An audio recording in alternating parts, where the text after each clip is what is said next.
Mo kí gbogbo èèyàn tó ń gbọ́rọ̀ mi níbikíbi tí ẹ bá wà. Orúkọ tèmi ò yàtọ̀, Dr. Ọlálékan Sàlámì, Aláàfin Ìṣẹ̀ǹbáyé náà ni. Gẹ́gẹ́ bí ẹ ṣe mọ̀ pé mi ṣe máa ń sọ pé erin kọjá gbígbé, àjànàkú kọjá rúrù, àjànàkú kọjá mórí nǹkan fìrí, bá a bá rírin, ẹ jẹ́ ká sọ pa rírin. Ògúnnágbòǹgbò ni Dr. Ọlálékan Sàlámì ti dátọ́ lẹ́nu ìgbín. Ẹni tó bá mọ̀ ló mọ̀, ẹni tó bá súnmọ́ yóò mọ̀ pé èèyàn ni. Èmi àti ẹ̀ máa sọ pé ẹni tó bá rí mi he èèyàn lórí he, tó bá sì sọ mí nù èèyàn ló sọnù. Ẹgbẹ́ kan lèmi wá fẹ́ polówó fún wa, èmi kì í ṣe ara wọn tó ń sọ ògùn kiri orí social media. Ọ̀rọ̀ ẹgbẹ́ kan mo fẹ́ sọ, Association of Africa Tradition and Culture. Kí ni ìdí tá a fi gbé ẹgbẹ́ náà kalẹ̀ àti pé kí náà ń ṣe nínú ẹgbẹ́ náà? Ìdí tá a fi gbé ẹgbẹ́ náà kalẹ̀ ni pé tí ẹ bá wòye ẹ rí pé gbogbo àwọn nǹkan tí Yorùbá fi ń ṣe agbára láyé àtijọ́, gbogbo nǹkan tí Ọlọ́run fún Yorùbá tí àwọn baba ńlá wa tí wọ́n ń lò láyé àtijọ́, ó ti di nǹkan tá à ń gbé káàkiri orí social media. Inú ẹlòmíì àti ẹ̀ máa wá dùn pé gbogbo àwọn nǹkan tó wúlò fún wa orí social media láti ń rí nísìn, kò dàbí ayé àtijọ́ tó máa fi pamọ́. Bó ṣe rò yìí náà, ó dáa bó ṣe rò yìí náà lóòótọ́. Ṣùgbọ́n èmi wá ń sọ fún ẹ lónìí pé kì í ṣe gbogbo ẹ̀ náà ni ògùn gidi. Àròríkọ òun ló pọ̀ jù níbẹ̀. Fún àpẹẹrẹ, ìgbà téèyàn sọ pé ẹ wá ọṣẹ kan, ọṣẹ yẹn ẹ jẹ́ kó pọ̀ díẹ̀, kẹ́gun mọ́ èpo ọ̀bọ, kẹ́ wá fi ẹ̀jẹ̀ aláǹgbá pò. Ẹ dákun ṣẹ́jẹ̀ aláǹgbá ó lè po ọṣẹ tó pọ̀. Irú àwọn nǹkan bẹ́ẹ̀ yẹn ó pọ̀ rẹpẹtẹ lórí social media. Kódà èmi tiẹ̀ ti rí èèyàn tó sọ pé kàn lọ èpo ọ̀bọ, kàn máa fi ẹyin jẹ díẹ̀díẹ̀. Bẹ́ẹ̀ sì ni mo rẹ́ni tó gbìyànjú ẹ̀ tó land hospital. Irú ẹ̀ òun ló pọ̀ jù lórí social media. Gbogbo àwọn ọmọ yahoo, àwọn ọmọ kéékèèké tí wọ́n rówó gbà tẹ́lẹ̀ lọ́wọ́ òyìnbó, gbogbo wọn ti wá di ẹni tó ń ṣe babaláwo lókà yahoo náà ń ṣe báyìí nísìn.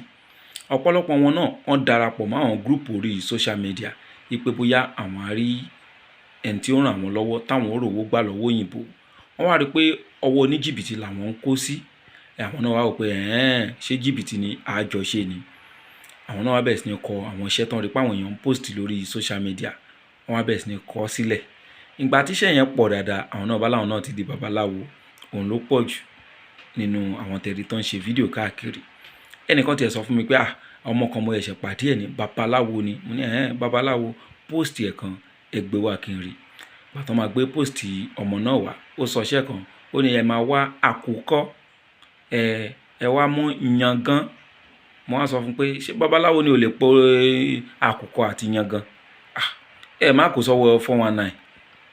Torí pé ọmọ náà ó rí tán kọ sórí social media, pàápàá jùlọ Facebook, ó rí tán kọ kinní yẹn, ṣùgbọ́n kò mọ bó ṣe máa pronounce ẹ̀.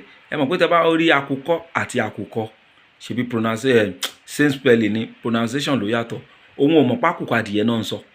Ó ní yangan, kò mọ̀ pé àgbàdo gan ló ń jẹ́ yangan, because àwọn ọmọ yẹn ọ̀pọ̀lọpọ̀ wọn ń ṣe ọmọ ìbílẹ̀ rárá. Kódà Yorùbá ẹnu wọn ò dán. Ìjọ possible kí Yorùbá ẹnu babaláwo kó má dán, kí babaláwo náà sì jẹ́ ọmọ Yorùbá. Àti pé ọmọ kékeré ò lè di babaláwo. Àwọn ọmọ tó ní education tó wá tún sọ fún mi pé babaláwo làwọn, ọdún wo náà wá kọ́fá.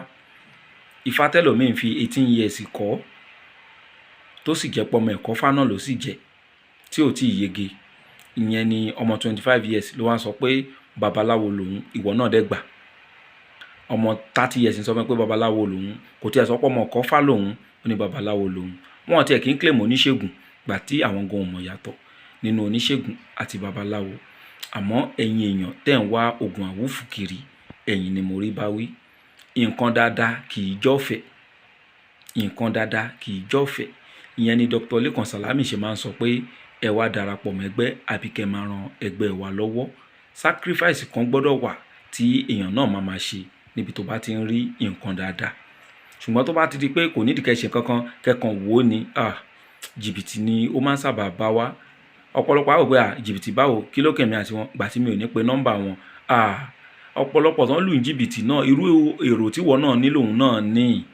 Òun náà mọ̀ pé òun máa pè wọ́n, ìṣòro kan ló mú kó pè wọ́n tó fi lù ní jìbìtì. Ọlọ́gbọ́n ti mọ̀ ohun tí mò ń sọ, ẹ já ṣe àtúnṣe láàrin yẹn. Ẹgbẹ́ tèmi ń polówó Association of Africa Tradition and Culture. Nítorí gbogbo ìwà jìbìtì táwọn èèyàn ń wù yìí ló yẹ ká dá ẹgbẹ́ náà lẹ̀.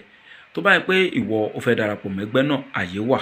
Tó bá ti jẹ́ pé o ò lè darapọ̀ mọ́ ẹgbẹ́ náà nítorí ìdí kan àbí kejì, ìwọ náà mẹ́sẹ̀gì mi ní WhatsApp pé kí ni account number ẹgbẹ́ náà, ihun tó bá ní lágbára kó máa fi ránṣẹ́ sí ẹgbẹ́ náà. Ẹgbẹ́ náà ò tọrọ owó, ṣùgbọ́n a fẹ́ create relationship láàárín àwọn tó ń gbọ́ àwọn fídíòsì yìí àti ẹni tó ń sọ̀rọ̀, Dr. Lekan Salami. Kó má yẹ pé ẹni tí ò tiẹ̀ dá sí ní tá à ń ṣe rí á kàn pè mí lórí fóònù, àwa ni mi ò dáhùn lóhùn dáadáa. Ẹ̀yin náà ò ṣe wà dáadáa. Ẹlòmíà mẹ́sẹ̀gì mi lórí WhatsApp, ẹ sọ̀rọ̀ kan, mo wá fẹ́ béèrè nǹkan kan. Ìwọ náà ò tẹ̀lé ní tá à ń sọ. Báwo lo ṣe rò pa máa wá dá ẹ lóhùn? Ihun tó máa ń fàárè nǹkan dáadáa kì í bọ́fẹ̀ dé. Bẹ́ẹ̀ sì ni kì í ṣe pé dandan náà kò tún jowó. A máa ń ṣe program, ìwọ náà wá sí program náà ká mọ̀ pé àwọn èèyàn support nǹkan tá à ń ṣe. Ẹgbẹ́ ta dá sílẹ̀ gbogbo ọmọ Yorùbá ló wà fún. Ṣùgbọ́n èmi ò wá ní ṣe fídíò kí n má fún wa níṣẹ́, jẹ́ fún wa níṣẹ́ ìfura kan. Wọ́n ní ìfura lògùn àgbà, ìfura òun náà sì ni àgbà ògùn. Iṣẹ́ ìfura yìí tá bá fẹ́ ṣe, ẹ jẹ́ ká wá òrùka kan tí ò tí ì wọ́ mi. Òrùka tí ò tí ì wọ́ mi. Ibi tí ẹyẹlé bá yẹ́yin sí, á fi òrùka yìí síbẹ̀. Á máa wá aṣọ àsìkò tí ẹyẹlé yìí tó bá pamọ́ tó fò lọ. Á wà lọ mú òrùka yẹn, á mú kúrò ńbẹ̀. Àwọn àpapọ̀ ẹyin tí ẹyẹlé yìí pa, á wà lọ yóò kúnná. Ẹni tó fẹ́ lo iṣẹ́ náà á mú àpapọ̀ ẹyin tó ti kúnná yìí, á fomi lò àbí ká fi ọtí lò.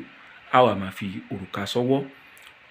Iṣẹ́ òrùka náà òun ni pé ibikíbi tá a bá wà, tá bá ti rí ẹyẹlé méjì tó fò tán fẹnu kora wọn, jẹ́ ká kúrò níbẹ̀. Àpẹẹrẹ pé ewu ń bẹ lóko ló ń gẹ́ ni. Ẹ má gbàgbé pé WhatsApp number tèmi ni 08028565188. Kòkòkò làrọ̀ tá ń le. Ara ẹ̀yin tẹ́ ń gbọ́ mi yóò máa le, kò tún wá ní le lódì, yóò máa le ní ti àlàáfíà ni.